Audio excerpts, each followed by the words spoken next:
Are you overwhelmed by health advice? One area of our lives that I feel needs to be simplified is taking care of our health. If you've ever felt overloaded by health information, supplements, medical advances, trends, extreme routines, you're not alone. The truth is, real health usually comes from simple daily habits done consistently. I'm a big believer in less is better when it comes to our health. Most often, we don't need the latest gadget or trendy nutrition fad. Taking care of ourselves should not be complicated. So in this video, I'm sharing 10 natural habits that have helped me with my health over the years. Welcome to my channel. I'm Maria, and if you're feeling overwhelmed and would like tips for simple living, then spend some time with me. One of my health goals is to achieve my best health possible naturally and avoid medication for as long as possible. I'm not against medicine or procedures when we need it, but I have been taught to find a natural solution first. God created us and our bodies, and He has provided natural ways for us to take care of ourselves that don't always need the burden of artificial means. So here are 10 easy and often free habits that I have practiced for decades that have helped me so far with achieving health naturally. Habit number one, drink water upon waking. Before coffee, before breakfast, before scrolling, even mild dehydration, just 1 to 2%, can impact energy, focus, and mood. And after 7 or 8 hours of sleep, your body is genuinely dehydrated. Drinking at least 1 to 2 cups or 8 to 16 ounces of water in the morning has many health benefits, including jump-starting your metabolism, supporting digestion, flushing out toxins, and improving alertness. It's simple, but it works. What I have made a habit of is keeping my water bottle on my nightstand. And if plain water isn't your thing, try adding some lemon, which will also boost your vitamin C intake to strengthen your immunity. Habit two, start your day with natural light. As soon as you can, get some sunlight, especially in the morning. Research shows that getting natural light into your eyes within the first hour of waking helps regulate your circadian rhythm, which controls sleep, hormones, energy levels, and metabolism. Studies have found that people who get natural light early in the day tend to sleep better at night, focus better during the day, and have better mood. Also, you can give your body some natural vitamin D, which has so many health benefits that your body needs. Even on a cloudy day, you're still getting way more light outside than you are from your phone screen. Just 10 to 20 minutes makes a real difference. What I try to do every morning is to go out into my garden for at least 10 to 15 minutes to walk around a little or do some light gardening. On mornings where the weather is cold, rainy, or not inviting to go outside, I sit by the window to drink some tea or water, which also helps me with the first habit. Now, if I'm pressed for time, I sometimes combine this habit with the next one. Habit three, move your body every day. And this doesn't have to mean the gym. I quit the gym 6 years ago. Instead, I discovered some great exercise videos I can do from home, but one of my favorite things to do is exercise outside, such as hiking or walking, so I can combine this habit with the one I just mentioned to get some sun. According to health research, just 20 to 30 minutes of daily movement can reduce the risk of heart disease, improve blood sugar control, and lower anxiety and depression. Walking, stretching, light strength training, dancing, or even doing house chores counts. Movement doesn't have to be intense, it just has to be consistent. Daily movement supports circulation, joint health, digestion, and mental clarity. And one of my favorite ways to move is to take a walk with someone, whether it be with my husband or a friend, which leads me to habit number four, which is to connect with someone. What if I told you one of the most powerful things you can do for your health has nothing to do with diet or exercise? It's connecting with people. I truly believe that God did not create us to be isolated. I mean, He saw that it was not good for Adam to be alone, so He made Eve. A landmark Harvard study spanning 85 years found that close relationships are the single strongest predictor of long, healthy lives. Not wealth, not fame, relationships. And according to a 2023 U.S. Surgeon General advisory, over half of Americans report measurable levels of loneliness, making it an official public health epidemic. Social connection reduces inflammation, lowers cortisol, and even strengthens immune response. So call or text a friend, have dinner with family, join a club, smile and thank the cashier who helped you with your purchase, or hit the like button and share a daily health habit you do in the comments below. Connect with someone today. It will do your body good. Habit number 5, eat whole foods as much as possible. Large population studies consistently show that diets high in ultra-processed foods are linked to higher rates of obesity, heart disease, and type 2 diabetes. Meanwhile, diets centered around whole foods like fruits, vegetables, eggs, nuts, seeds, and quality proteins are associated with lower inflammation and better long-term health. The less processed your food is, the easier it is for your body to recognize and use it. And make sure you include fresh vegetables. Leafy greens are basically a cheat code for your health. They're packed with fiber, vitamins, minerals, and antioxidants that your body absolutely loves. For myself, one strategy I use in my weekly meal planning is to prepare different ingredients once a week so that they are ready to use in a recipe or by itself. For example, usually on Sundays, I will chop some broccoli, cook some lentils, or boil some eggs so that when I get busy, I will have them ready and save time in the evenings. Now, also related to eating is the next habit. Habit 6, eat slowly and without distractions. I used to get on my mom's case for eating so slow. Often it would take her at least twice as long to finish her meal and was the last person to finish eating.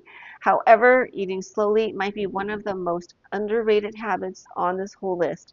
And not just to eat slowly, but without distractions. That part is tough, and I am not good at that at all, especially when I eat alone, since I like to read or watch videos on YouTube, which may be something you're doing right now.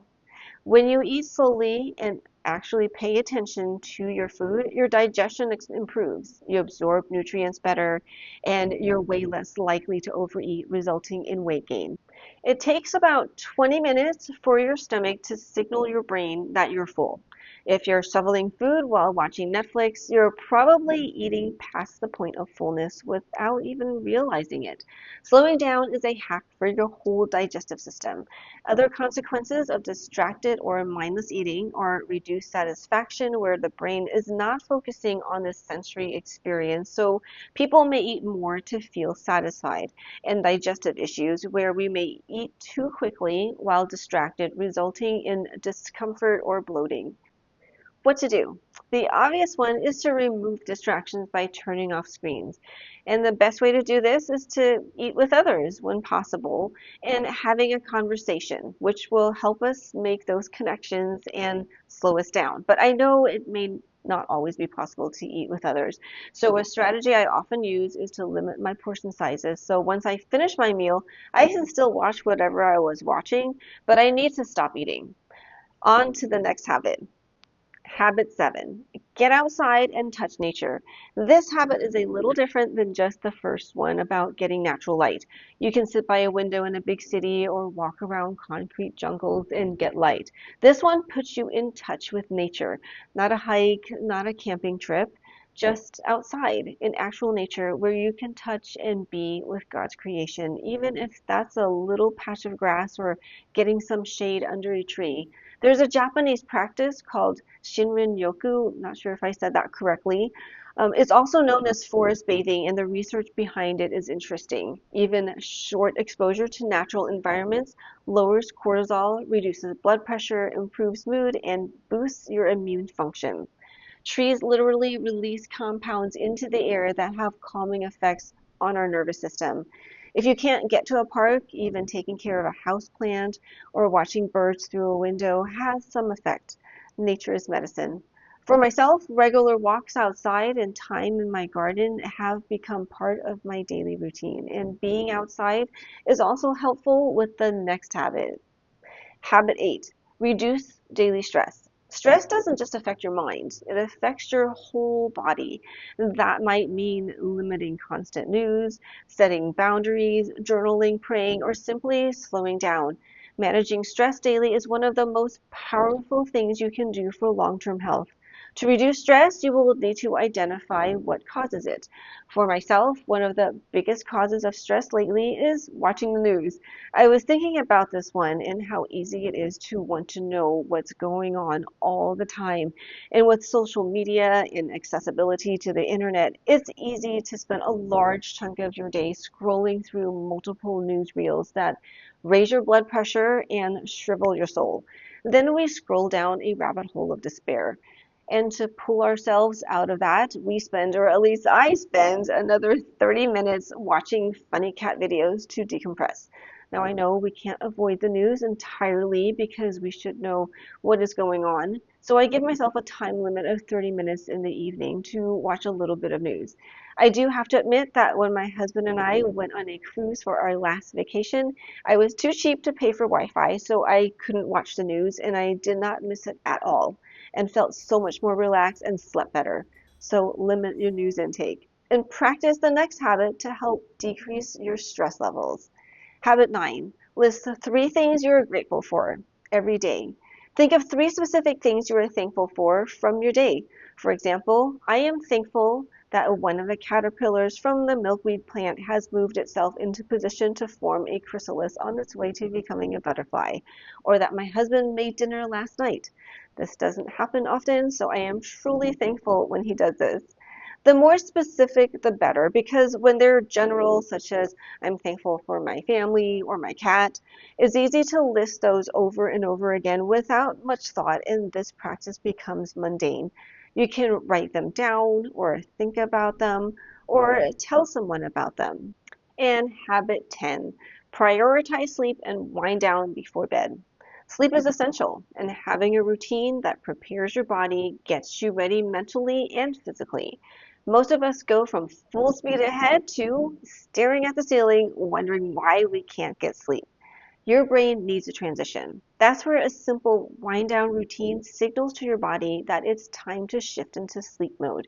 Actions such as dimming the lights, putting your phone away, doing some light stretching or reading, planning for the day ahead, and going to bed around the same time, even on the weekends, can help dramatically improve your sleep quality.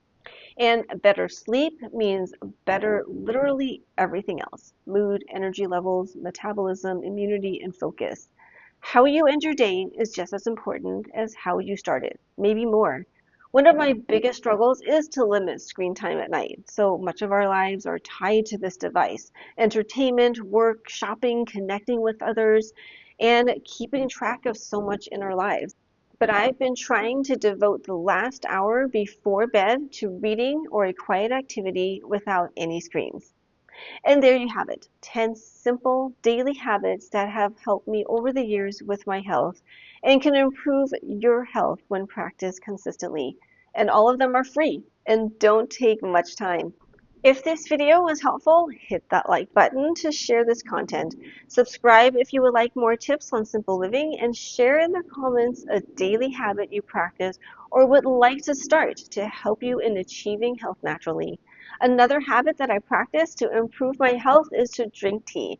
So if you love tea or would like to know about how some teas can help you with your health, watch this video next, and I'll see you over there.